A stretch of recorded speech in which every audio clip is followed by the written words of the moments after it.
ఇక ఇండియా నెగ్గితే కులగణన, OBC SC ఎస్టీలకు తగిన ప్రాధాన్యం కల్పిస్తాం, సామాన్యులకు అధికారం అప్పగించడమే మా లక్ష్యం. నాగపూర్లో పార్టీ ఆవిర్భావ దినోత్సవంలో రాహుల్ న్యాయ్ పథకాన్ని అమలు చేస్తామన్న ఖార్గే. విపక్ష కూటమి ఇండియా కేంద్రంలో ఈసారి అధికారంలోకి వస్తే దేశవ్యాప్తంగా కులగణన చేపట్టడం ఖాయమని కాంగ్రెస్ అగ్రనేత రాహుల్ గాంధీ పునర్గర్కించారు. సామాన్యులకు అధికారాన్ని అప్పగించడమే తమ పార్టీ ధ్యేయమని చెప్పారు. కాంగ్రెస్ వ్యవస్థాపక దినోత్సవం సందర్భంగా మహారాష్ట్రలోని నాగ్పూర్లో హై తయార్ హమ్, మేం సిద్ధంగా ఉన్నాం పేరిట గురువారం నిర్వహించిన భారీ బహిరంగ సభలో ఆయన ప్రసంగించి సార్వత్రిక ఎన్నికల ఘంటారావం చేశారు. ఇది చూడండి, ఇండియా కూటమి నెగ్గితేనే కులగణన అట. వీళ్ళకు స్వతహాగా కావలసినంత మెజారిటీ ఉన్నది 2004లో 2009లో, అప్పుడు కులగణన చేయలే. కానీ ఈసారి గెలిస్తే కులగణన చేస్తాం. కులగణన అంటే ఏంది? ఏ కులం వాళ్ళు ఎంతమంది ఉన్నారు, ఏ కులంలో ఎంతమంది ప్రజలు ఎక్కువ ఉన్నారు, ఎస్సీలు ఎంతమంది ఉన్నారు, ఒకవేళ ఎస్సీల్లో చెమర్లు ఎంతమంది ఉన్నారు, మహార్లు ఎంతమంది ఉన్నారు. చెమర్లు అంటే మాదిగ వారి కిందికి వస్తారు, మహార్లు అంటే మాల వారి కిందికి వస్తారు. ఉదాహరణకు కాంశీరామ్ గారు చెమర్ సామాజిక వర్గం, అంబేద్కర్ గారు మహర్ సామాజిక వర్గం.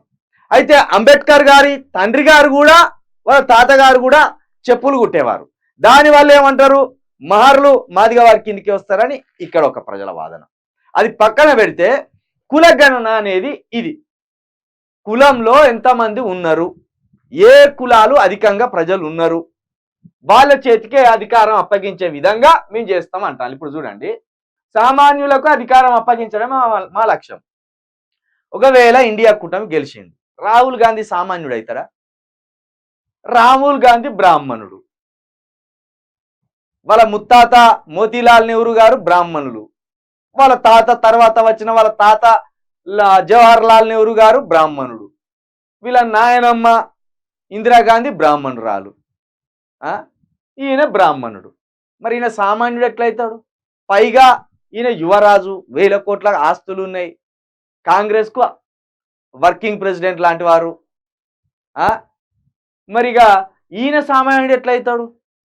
పోని మహర్, ఏది మల్లికార్జున్ ఖర్గే గారు మహర్, మరి ఈయన సామాన్యుడు అవుతాడు. ఈయనను ప్రధానమంత్రిని చేస్తారా? ఒక కడజాతి బిడ్డ అయిన ఖార్గేని ప్రధానమంత్రిని చేస్తారా? చెమర్లకు అధికారం ఏరు వీళ్ళు, చెమర్ల సంగతి ఏందో వాళ్ళకి తెలుసు, చెమర్ తలుచుకుంటే ఏమవుతుందో వాళ్ళకి తెలుసు. మహర్లను చేతిలో పెట్టుకుంటారు, అణిగిమని ఉంటారు మహర్లు, చెప్పినట్టు వింటారు, అధికారం ఇస్తే తీసుకుంటారు, లేకపోతే గప్చుప్పుకుంటారు అని తెలుసు వాళ్ళకు. ఎందుకంటే అంబేద్కర్ గారికి ఆ గుణం లేదు, మళ్ళా అంబేద్కర్ గారికి అట్లా లేదు, అధికారం మాకే కావాలని ఆకాంక్ష ఉండే. అందుకే కాంగ్రెస్ పార్టీ ఆయన ఏదైతే చట్టాలు చేయాలనుకున్నారో ఒప్పుకోకపోతే తరిమేసి బయటకు పడ్డాడు. ఇప్పుడు మల్లికార్జున్ ఖార్గే లాంటి మహర్లను దగ్గర తీసుకుంటారు, అంబేద్కర్ గారు లాంటి మహర్లను దగ్గర తీసుకోరు. మళ్ళీ మనస్తత్వం వేరే, వాళ్ళ కళలు వేరే, వాళ్ళ లక్ష్యాలు వేరే. కాబట్టి ఇక్కడ సామాన్యుడు ఖార్గే అవుతాడు. ఈ ఖార్గే ఇదే మహిష్మతి రాజ్యానికి కట్టప్పెట్ల కట్టుబానిసో ఈ కాంగ్రెస్ అనే మహాసామ్రాజ్యానికి ఖార్గే కట్టుబానిస. కాబట్టి ఈ కట్టుబానిసను మరి సీట్ ఎక్కిస్తారా?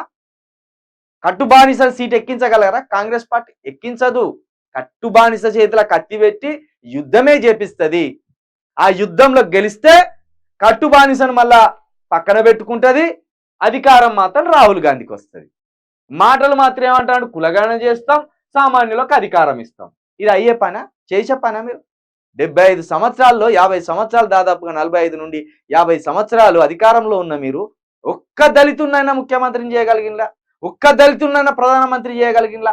అంతెందుకు ఒక్క బీసీని ప్రధానమంత్రిని చేసింలా? చేయలే.